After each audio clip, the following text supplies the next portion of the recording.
안녕하세요. 오늘은 지난 시간에 이어서 지난 시간에 제가 장애를 갖고 있는 자녀나 또 장애를 갖고 있는 분들을 지원하는 데 있어서 어떻게 비전을 세워야 할 것인지에 대해서 말씀드렸잖아요. 음, 오늘은 개인적으로 무엇이 필요한지에 대해서 구체적으로 표현할 수 없는 그런 사람들에게 있어서 어떠한 비전들을 제시하는지에 대해서 고민을 하는 과정에서 우선 그들이 무엇이 필요한지에 대해서 한번 살펴보고자 합니다. 강의 들어가기 이전에 앞서서 먼저 과거와 현재와 미래의 이 땅의 주인이 되는, 특히 제가 거주하고 있는 이 시드니 저희 지역의 원주민들이신 다룩 원주민들께 경의를 표하고 그리고 오늘 강의 시작하겠습니다. 강의 슬라이드가 안 넘어갔네요.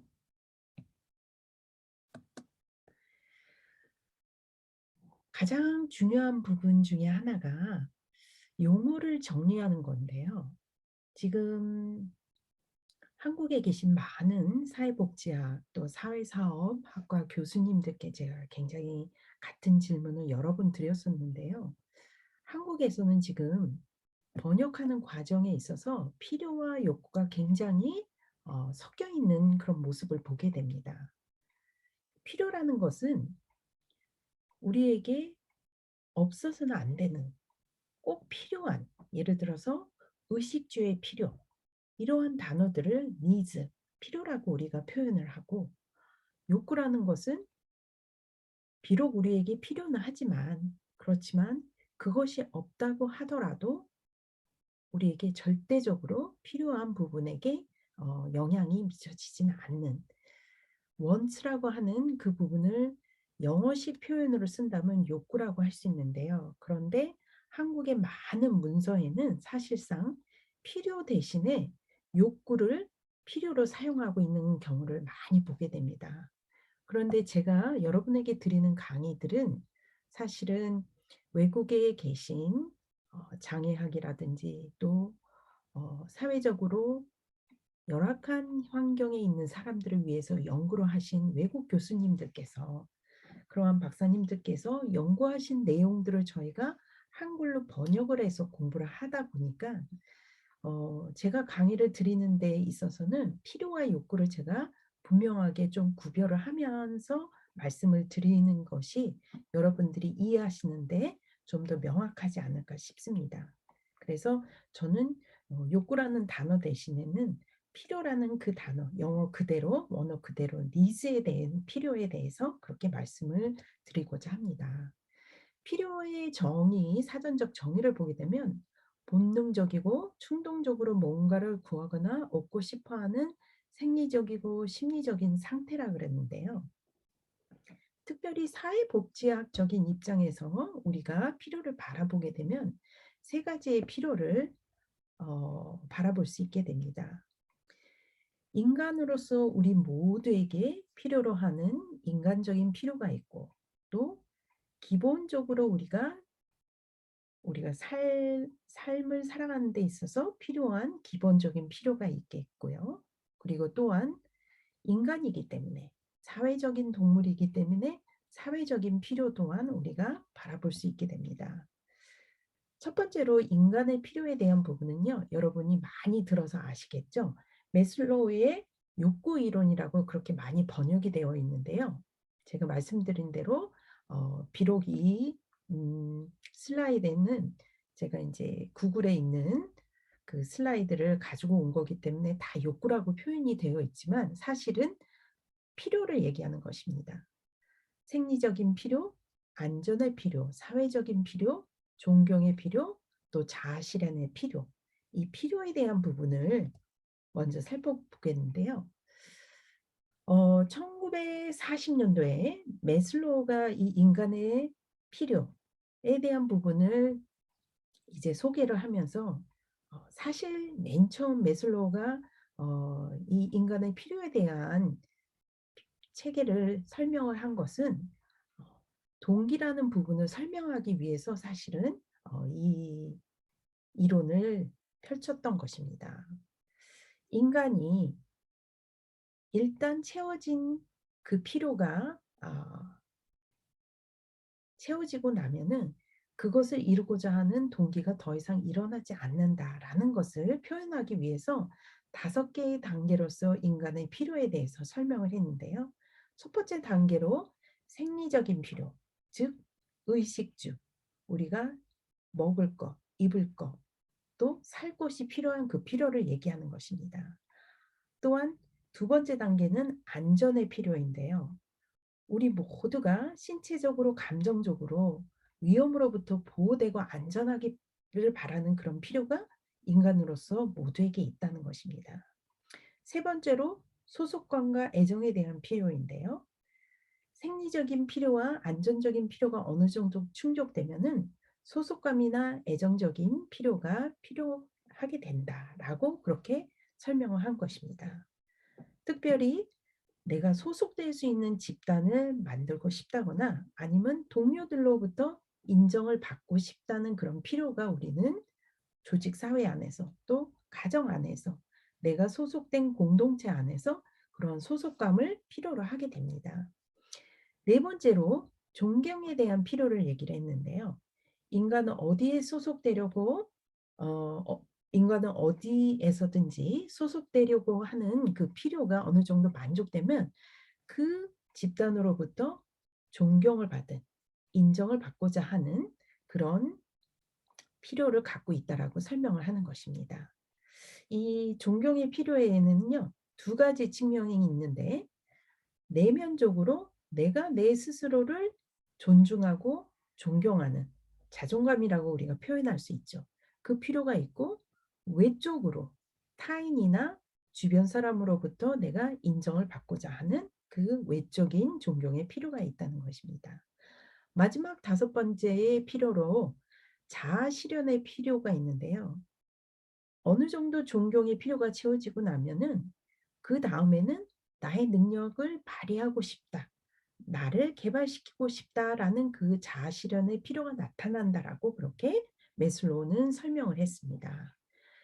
계속적인 자기 발전을 통해서 성장하고 자기 자신의 잠재력을 극대화하는 자아를 완성시키려고자 하는 그런 필요가 있다라고 했는데요. 매슬로우는 사실상은 경제를 일으키기 위해서 소비자를 어떻게 더 많이 만들 것인가를 설명하기 위해서 인간의 이 필요 체계를 설명한 것입니다.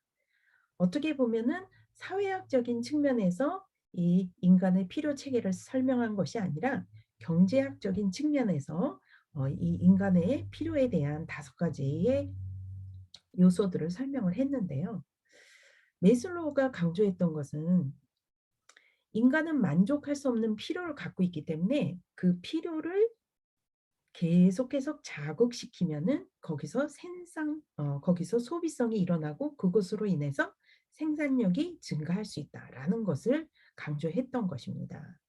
또한 인간의 행동은 만족하지 못한 필요를 채우는 것을 목표로 하고 또 이 기본적인 필요들이 하위의 필요가 채워져야지만 위의 단계로 1단계의 기본적인 필요가 채워져야지만 2단계의 필요가 채워지고 그다음에 2단계의 필요가 채워졌을 때만이 그 3단계의 필요에 대한 동기부여가 이루어진다라는 이 순차적인 어떤 인간의 필요 체계를 강조했던 것이 메슬로우의 필요 체계입니다. 그리고 일단 만족된 필요는 더 이상 말씀드린 대로 동기부여가 되지 않는다고 그렇게 강조를 했는데요. 그런데 사실상 이 메슬로의 이론에서 이제 한계가 되는 것은 뭐냐면 이러한 필요들을 5개의 구조로 보았을 때 개개인이 명확하게 나눠지는 것이 아니라 어떤 사람은 1단계의 필요와 2단계의 필요가 한꺼번에 채워지고 있음에도 불구하고 계속해서 그 필요가 보여지고 있는 모습이 보여지고 어떤 사람은 1단계의 필요가 가장 의식주의 기본적인 필요가 채워지지 않았음에도 불구하고 5번째 자아 실현의 단계에 대한 필요 그 자아 실현에 대한 필요가 먼저 일어나는 사람도 있다라는 것입니다. 예를 들어서 머더 테레사, 또 많은 종교의 지도자들을 보게 되면은 예수님 역시도 의식주라는 기본적인 1단계의 필요가 채워지지 않았음에도 불구하고 부다도 마찬가지였죠. 5단계의 자기 실현의 추구를 더욱더 일생을 거쳐서 한 모습을 보게 됩니다. 이런 부분에서는 메슬로의 필요 이론이 사회적인 그러한 인간을 설명하는 데 있어서는 어 100% 맞다라고는 할 수 없다라는 비판을 받은 점이 있고요. 또 두 번째로는 인간의 기초로 한 그러한 일반적인 이론 때문에 그가 제시한 이 계층에 예외가 있다라는 그 설명을 이제 제가 잠시 전에 설명을 드렸고요. 마지막으로 또 매슬로의 이 필요 이론이 비판을 받았던 세 번째 이유는 비슷한 두 사람이 동일한 행동을 했다고 해서 그것이 바로 항상 동일한 필요에서 비롯되는 것은 꼭 아니다. 동일한 필요 때문에 동일한 반응을 일으키는 것은 아니기 때문이다라고 말을 했는데요. 이 세 번째 요소가 굉장히 중요합니다. 뭐냐면요. 어 상이한 두 사람, 비슷한 장애를 갖고 있는 두 사람이 동일한 행동을 하였다고 해서 예를 들어서 어떠한 공격적인 행동을 하거나 아니면 어떠한 필요를 요구시하는 그런 행동을 했다고 해서 그 두 사람이 똑같이 동일한 필요로 인해서 그런 반응을 일으키는 것은 아니라는 것입니다. 우리가 장애인 서비스를 주게 되는 그런 곳에서 오래 일을 하다 보면요. 어떠한 행동을 보게 되면 언어로서 자기의 의사 표현을 못하는 사람의 경우에 있어서는 지난번에 내가 이 사람이 이렇게 지원했을 때 이런 행동을 보였기 때문에 이 사람도 동일한 필요에서 이런 행동을 보여주는 것이다라고 우리가 오해를 할 수 있는 소지가 충분히 있기 때문에 이 세 번째 요소에 있어서는 우리가 꼭 주의를 해야 된다는 것입니다. 인간의 기본적인 그 필요에 대한 성향을 좀 살펴보겠는데요. 충족되지 않은 필요는 자신의 삶을 충분히 즐길 수 있는 잠재력에도 불구하고 불만족하거나 상대적으로 역기능적으로 될 수 있다. 무슨 말이냐면요. 기본적으로 우리에게 채워지지 않는 필요가 있으면요. 내가 충분히 더 많은 것을 할 수 있고 인생을 즐길 수 있음에도 불구하고 굉장히 불만족스럽고 어떤 표현에서 굉장히 기능적이지 못하고 역기능적인 모습을 보여준다는 것입니다. 한 가지 예로 자폐를 갖고 있거나 아니면 지적 장애를 갖고 있는 그 장애 아동 또 성인 장애인의 경우에 있어서 어떤 공격적인 역기능적인 행동을 하는 것이 그것이 사실은 그 안에 본인이 어떤 것을 이룰 수 있는 잠재력이 있음에도 불구하고 본인의 삶이 충분히 충족되지 않은 어떤 필요에 대해서 불만족을 하고 그렇게 표현을 할 수 있다라는 것입니다. 필요를 충족시키게 되면은 이러한 사람에게 있어서 그것이 회복이 되고 그 역기능적인 공격적인 그런 행동들이 소멸될 수 있다라는 것입니다. 필요가 제대로 채워지면은 그 영역에서의 만족감과 충족감을 경험하기 때문에 그렇게 치유가 가능한 것이고요. 필요가 단지 부분적으로만 충족되게 되면요. 만족이 되면서 동시에 불만족이 동시에 존재를 하게 됩니다. 그래서 어떤 경우에는 약간의 진전이 보이고 뭔가의 호전이 보이는데 여전히 또 문제가 보였을 때는 그 안에 어떤 필요가 아직도 채워지지 않고 있기 때문이라는 것입니다. 자유로운 상태에서 하나의 기본적인 필요가 충족이 되면요. 다른 필요를 또한 충족시키고자 하는 그러한 필요들이 생긴다는 것입니다. 이러한 부분은 우리가 욕구라고 할 수도 있겠죠. 기본적인 필요가 충족이 되게 되면은 그 장애인 당사자 안에서 또 다른 필요를 충족시키고자 하는 욕구가 생긴다는 것입니다. 인간의 필요는 부족한 것만을 의미하는 것이 아니라 본인에게 주어진 어떠한 환경에서 본인이 만족을 하고 또 자신의 잠재력을 최대한대로 이뤄내기 위해서 구체적이고 가능하고 독특한 그런 필요들을 얘기하는 것입니다. 저희가 메슬로의 5가지의 단계의 그 필요에 대해서 봤을 때 비록 비판적인 그런 면도 있었지만 그 인간에게 이 5가지의 면이 다 필요하다라는 것은 우리가 절대 부인할 수 없다라는 것입니다. 그렇기 때문에 인간의 필요는 단순히 뭔가 부족한 것만을 의미하는 것이 아니라 이 5가지의 다양한 안전이라든지 생존이라든지 이것뿐만 아니라 사랑과 또 소속감과 자기 현실 또 성장 이런 여러 가지의 필요들을 우리가 함께 살펴봐야 하고 또 아울러서 각각 개인이 갖고 있는 굉장히 구체적이고 그 사람만의 유일하게 필요한 독특한 필요들 또한 우리가 생각해 봐야 한다는 것입니다. 필요가 제대로 충족된다는 것은요. 자신이 추구하는 가장 충족된 삶을 살 수 있는 다양한 가능성들을 열어주는 그런 기회를 열어주게 된다는 것입니다. 그래서 필요를 채워준다는 것은요. 그 사람 안에 있는 수많은 것들이 개발이 되고 이전에는 할 수 없었던 부분들이 가능하게 되는 그런 다양한 가능성을 열어주는 문을 열어주는 것과도 같다고 할 수 있습니다.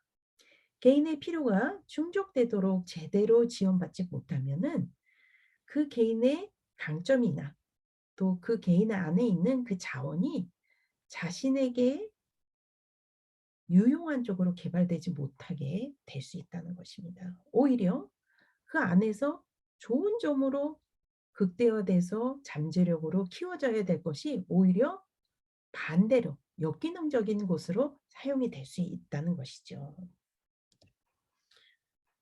개인의 강점에 중점을 두는 것이 개인의 잠재력을 추구하는 데 무엇보다도 도움을 주게 됩니다. 제가 일전에 의학적인 모델로 우리가 장애를 볼 것인지 아니면 사회적인 모델로 장애를 볼 것인지에 대한 강의를 드린 적이 있는데요. 의학적인 모델로 장애를 보게 되면은 그 개인의 장애 때문에 그 개인에게 무엇이 부족하고 무엇이 필요하고 굉장히 어 약점 중심으로서 갈 수밖에 없는 그 접근법입니다. 그렇지만 사회적인 모델로 개인을 바라보게 되고 장애를 갖고 있는 그 당사자를 바라보게 됐을 때는 개인의 강점에 우리가 중점을 두게 될 수 있고 그 개인이 무엇을 잘하는지에 대해서 중점을 두다 보면요. 그 개인의 잠재력을 더욱더 우리가 고려하고 더 창조적으로 활용할 수 있는 그런 환경을 열 수 있는 그런 시야를 우리가 넓힐 수 있게 됩니다. 개인의 부족한 부분에 너무 치중하게 되면요. 개인의 삶을 더 성공적으로 살 수 있는 능력조차 굉장히 소홀시할 수 있게 되는 것입니다. 한 개인의 필요가 채워진다는 것은 그 개인의 상실된 삶이 아니라 충족된 삶을 향해서 나아간다는 것을 의미합니다. 무엇이 부족한지 그 부족한 것만을 채워서 가는 것이 아니라 이 한 인간이 풍부한 삶을 사회에 기여하고 가정에 기여하고 자신의 자아실현을 이룰 수 있는 그러한 풍족한 그러한 충족된 삶을 향해서 나아간다는 것을 말하는 것입니다.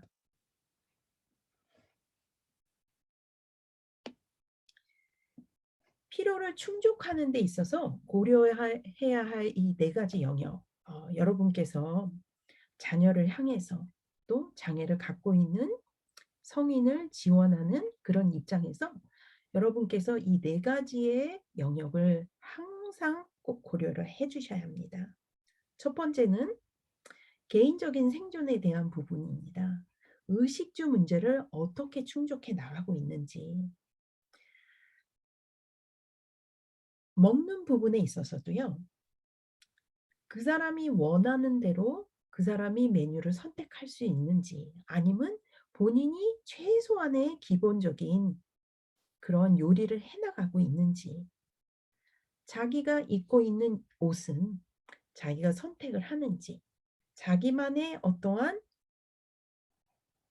표현법을 그 옷을 통해서 해 나가고 있는지 또 그 자기만의 필요한 그 의류를 어떻게 충족해 나가고 있는지 누가 무상으로 계속 보급을 해 주는 것인지 아니면 본인이 직장을 가지고 수입을 가지고 자기가 자기 옷을 살 수 있게 살 수 있는 삶을 살고 있는지 개인적인 기능을 보게 되면 생활을 위한 기본적인 기능을 얼마나 참여하고 얼마나 독립적으로 할 수 있나.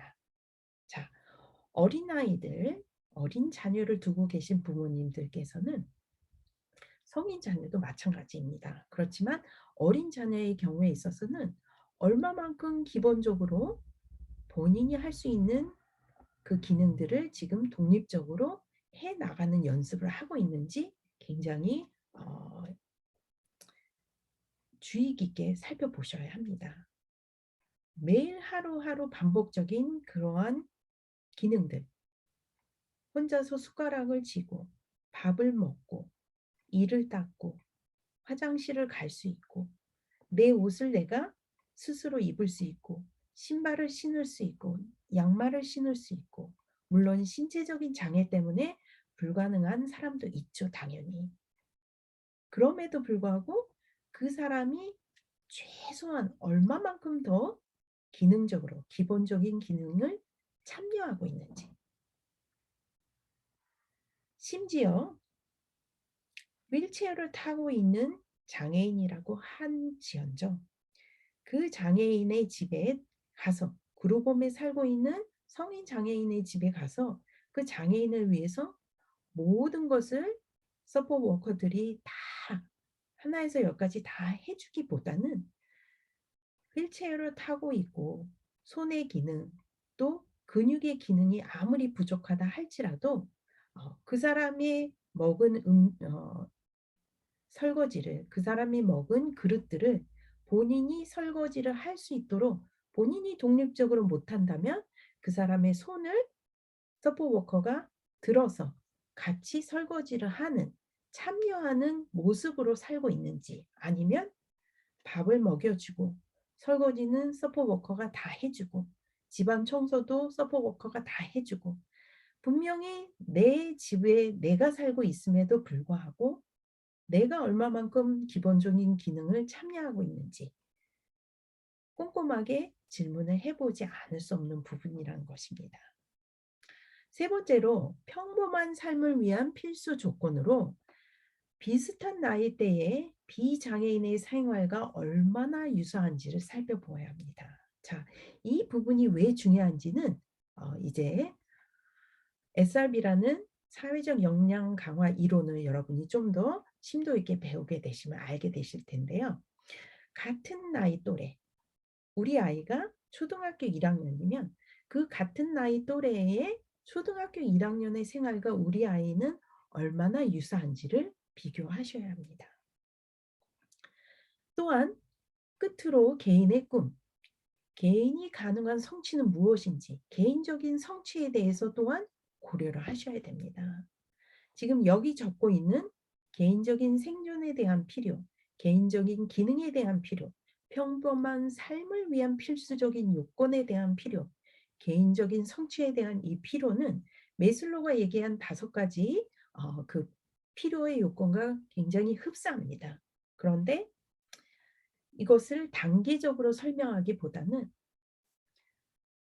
수평적으로 우리가 봤을 때 이 4가지의 요소가 우리가 자녀를 향해서 또 내가 지원하는 그 장애인을 향해서 비전을 세우는 데 있어서 우리가 고려를 해볼 수 있는 가장 필요한 부분이라는 것입니다. 욕구를 얘기하기 이전에 이 개인이 원하는 것이 무엇인지 그 원스를 얘기하기 이전에 이 4가지 사항은 절대적으로 양보할 수 없고 절대적으로 채워지지 않으면 안 되는 필요한 부분이라는 것을 거듭 강조드립니다. 인간의 보편적인 그리고 범우주적이고 규범적인 필요, 여러분과 저와 또 우리 모두에게 꼭 필요한 이 필요한 부분들을 지금 잠시 전에 저희가 살펴본 것을 이제 하나씩 하나씩 영역별로 몇 가지 이제 열거를 했는데요. 영양 건강, 의식주에 대한 부분에 들어가겠죠.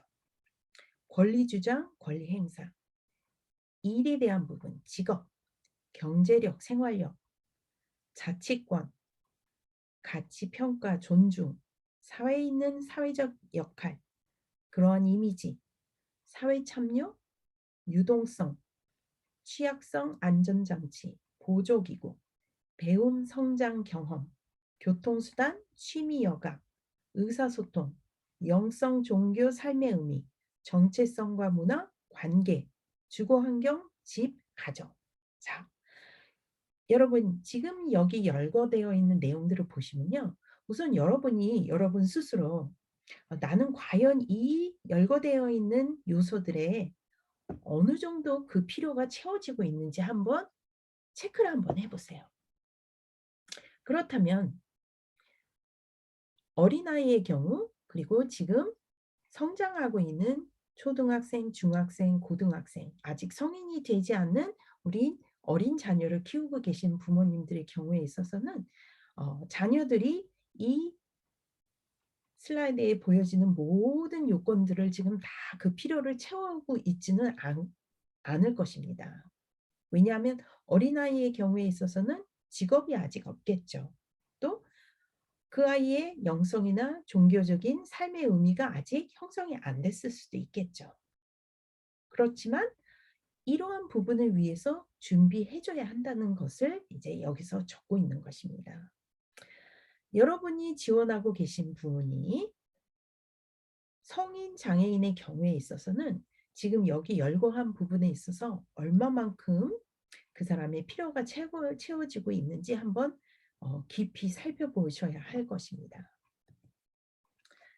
이 범우주적이고 어떤 문화에 어떤 나라에 살든지 간에 인간으로서 우리 모두에게 필요로 하는 이 필요에 대한 규범적 필요라는 것은 우리 모든 인간에게 있어서 필요한 필요 요소이고 개인의 삶의 여건이나 상황에 따라서 약간의 차이는 있을 수 있습니다. 그렇지만 우리 모두에게 해당되는 것이고 사실 이러한 필요들은 우리 일상생활에서 흔히 접하는 방법과 자원을 통해서 이루어질 수 있다는 것입니다.